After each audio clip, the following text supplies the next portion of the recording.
Iparkale Amabiko etxean, sasoi hartan kaie komandante Belarde, gela bakoitza kolore batez pintatuta zegoen. Buenos Aireseko Boka auzoan bezala, itsasontzietako margo soberakinak erabilita. Aitona Amonez eta seme alabez gain, bi pertsona zituzten hartuta etxean. Biek Saturrarango kartzelan igarotzen zuten eguna. Bata zen Javier Militarra eta bestea Carmen, preso baten alaba, Asturiarra. Hoiek gutxi baziren, Carmenen amari ere haiek ematen zioten jana. Iparkale 12 ura zen, Carmeni papertxo baten agertzen zitzaion helbidea Ondarroara lehenengo aldian iritsi zenean.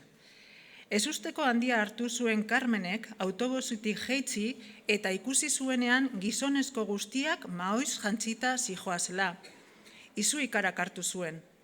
Pentsatu zuen, herri guztia falangista zela, arrantzaleak zirela pentsatu beharrean.